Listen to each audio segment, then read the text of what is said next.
तो hello everyone, बहुत बहुत स्वागत है दोस्तों एक बार फिर से आप सभी को आर के क्लासेज में। तो दोस्तों आज की इस वीडियो में हम बात करने वाले हैं कक्षा 10 विज्ञान से महत्वपूर्ण प्रश्नों के बारे में। दोस्तों जो भी ये प्रश्न है आपके बोर्ड एग्जाम 2024 के लिए काफी महत्वपूर्ण ये प्रश्न है।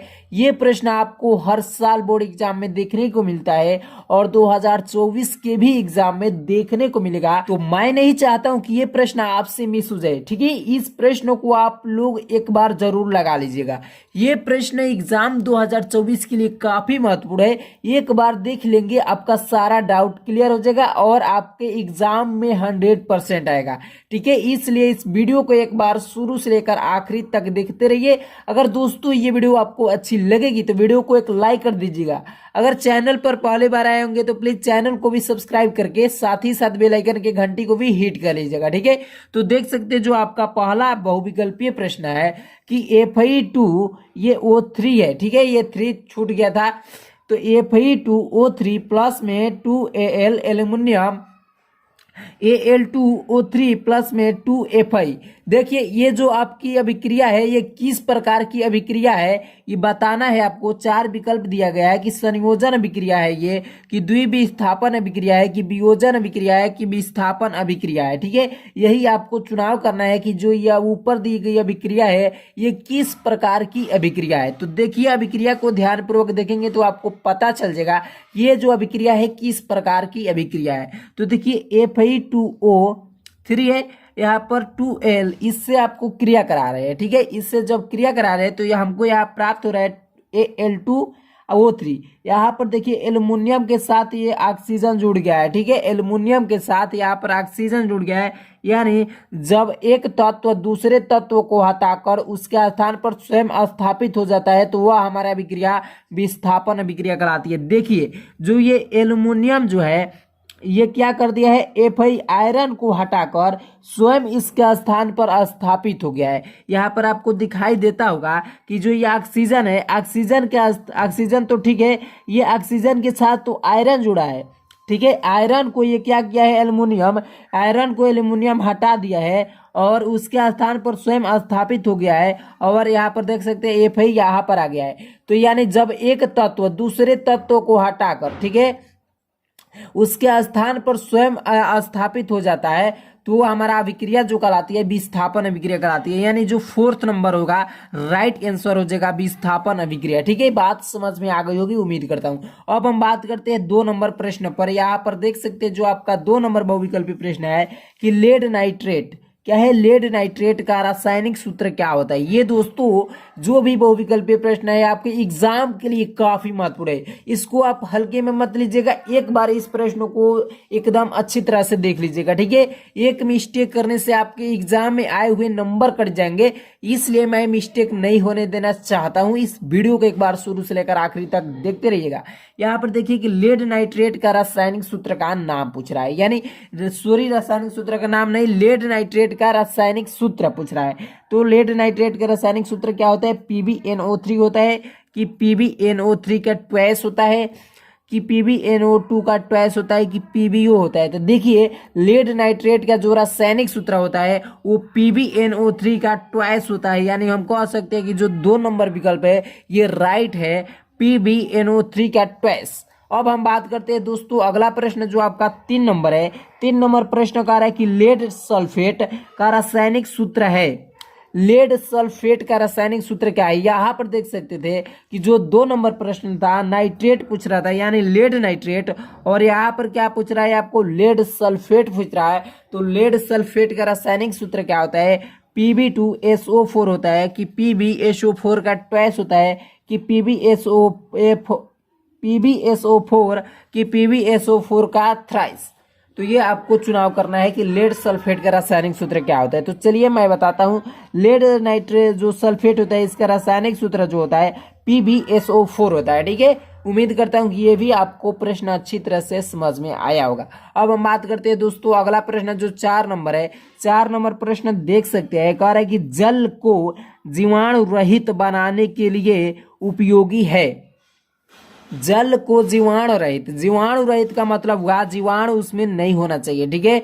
जीवाणु रहित, बिना जीवाणु के, ठीक है, कह सकते हैं बिना जीवाणु के, मतलब जल को बिना जीवाणु बनाने के लिए, बिना जीवाणु बनाने के लिए कौन सा उसमें मिक्सचर किया जाए, क्या उसमें मिलाया जाए ताकि जो जल हो जाए हमारा क्या हो जाए, जीवाणु रहित हो जाए, यानी कि बिना जीवाणु के हो जाए। ठीक है, तो धामन सोडा उसमें मिला देंगे तो हो जाएगा कि फिटकरी, कि बेकिंग सोडा, कि विरंजक चूर्ण। तो देखिए जल में जब हम फिटकरी मिला देंगे तो वो हमारा जो जल होगा जीवाणु रहित हो जाएगा, यानी बिना जीवाणु के हो जाएगा, शुद्ध हो जाएगा। ठीक है, तो यह हमारा जो होगा फिटकरी मिलाने थे। तो इसका राइट आंसर आप लोग याद कर लीजिए कि फिटकरी जब हम जल में मिलाते हैं तो वो जल हमारा जीवाणु रहित हो जाता है। तो ठीक है, तो इसका राइट आंसर सेकेंड नंबर होगा। अब हम बात करते हैं दोस्तों अगला प्रश्न जो 5 नंबर है। देख सकते हैं कि क्षारीय विलयन का पीएच मान होता है। दोस्तों ये प्रश्न आपको एग्जाम के लिए काफी महत्वपूर्ण है, ये 100% आएगा। एक जल का पीएच मान और एक क्षारीय विलयन का पीएच मान, ये हर साल पूछा जाता है। तो क्षारीय विलयन का पीएच मान क्या होता है, 0 होता है कि 7 होता है कि 7 से कम होता है कि 7 से अधिक होता है। तो क्षारीय विलयन का जो पीएच मान होता है वो 7 से अधिक होता है, यानी इसका राइट आंसर जो हो जाएगा वो क्या हो जाएगा, 7 से अधिक, यानी 4th नंबर हो जाएगा। अब हम बात करते हैं दोस्तों 6 नंबर प्रश्न पर। कह रहे हैं कि शुद्ध जल का पीएच मान होता है, शुद्ध जल का पीएच मान कितना होता है, 0 होता है, 1 होता है, 7 होता है कि 14 होता है। तो शुद्ध जल का जो पीएच मान होता है दोस्तों 7 होता है। ठीक है, इसका राइट आंसर 3rd नंबर हो जाएगा। अब हम बात करते हैं 7 नंबर प्रश्न में कि आशुद्ध जल का आयनिक उत्पाद क्या है। आशुद्ध जल का आयनिक उत्पाद क्या है, 10 के पावर -12 मोल प्रति लीटर है। ये 10 के पावर -7 मोल प्रति लीटर कि 10 के पावर -14 मोल प्रति लीटर की 0।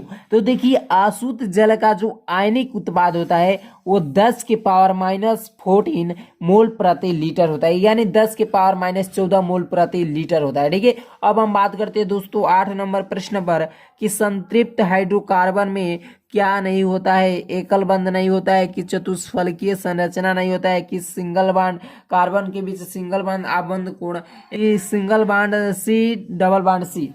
देखिए जो संतृप्त हाइड्रोकार्बन होता है उसमें सिंगल बॉन्ड होता है, यानी एकल बंध होता है, तो ये भी सही हो जाएगा, ये भी सही हो जाएगा। सॉरी ये इसमें डबल बॉन्ड है, तो ये राइट जो होगा ये नहीं होगा। 4th नंबर इसका गलत आंसर हो जाएगा, यानी कह रहा है कि कौन सा नहीं होगा, तो ये नहीं होगा, C double bond C. Carbon carbon के भी डबल बॉन्ड नहीं होता है संतृप्त हाइड्रोकार्बन में। ठीक है, अब हम बात करते हैं 9 नंबर प्रश्न पर। यहाँ पर कि प्रोपेन का रासायनिक सूत्र क्या होता है। प्रोपेन का रासायनिक सूत्र क्या होता है, तो देखिए प्रोप, ये C3 जब कार्बन 3 रहेगा तब प्रोप आता है। ठीक है, जब कार्बन 3 रहेगा तो प्रोप आता है। और N के लिए हमको क्या जोड़ना होता है, सामान्य सूत्र CnH2n, यानी कार्बन के 2 गुने से 2 अधिक होता है। तो जब C3 रहेगा तो अभी तो हमारा एक प्रोपेन होगा, और C3 इसमें भी नहीं है, तो सबसे पहले यही राइट आंसर हो जाएगा, C3H हो जाएगा।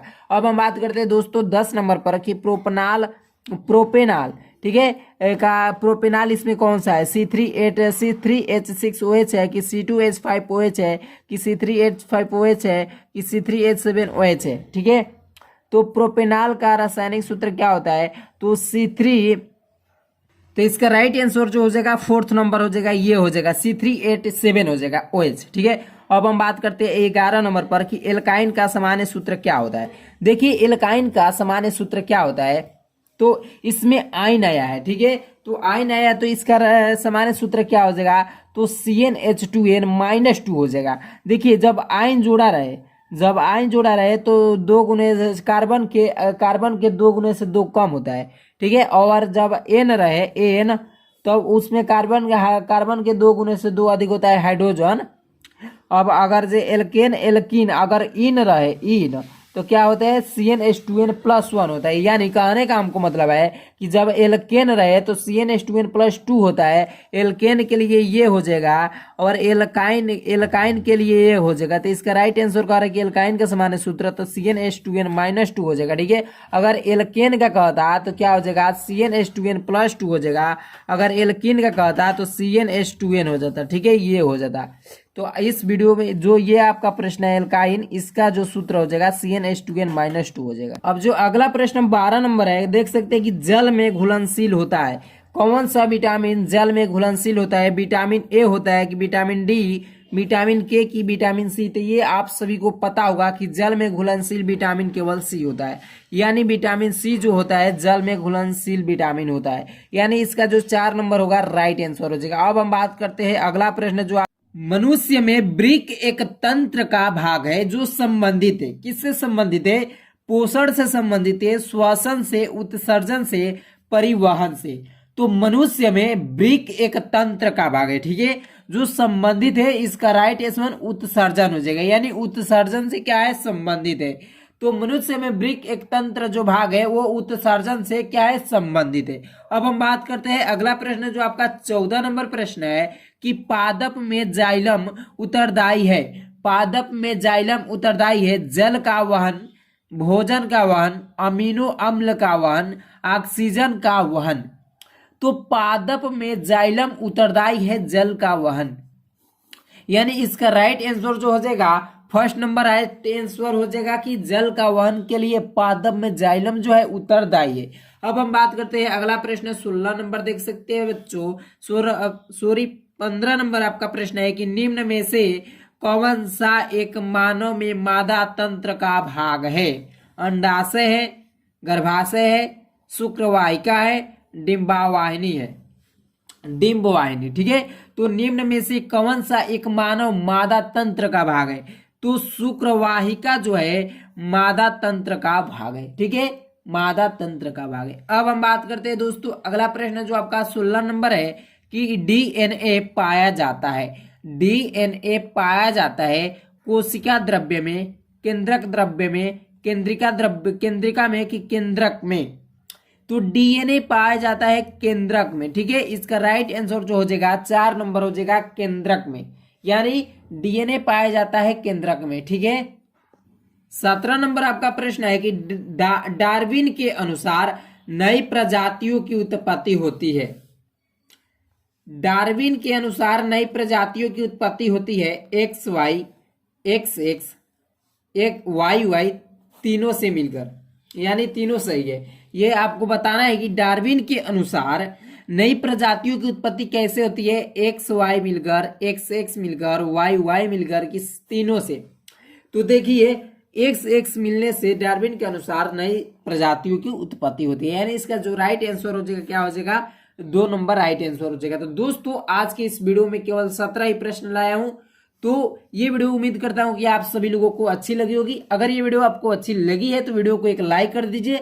अगर दोस्तों चैनल पर नए हो तो प्लीज चैनल को सब्सक्राइब कर लीजिए। इस चैनल पर जबरदस्त तैयारी कराई जा रही है, तो अभी कभी इस चैनल को फटाफट सब्सक्राइब करके साथ ही साथ बेल आइकन के घंटी को भी हिट कर लीजिए। तो आज के इस वीडियो में दोस्तों इतना ही रहने देते हैं, तब तक ले जय हिंद जय भारत।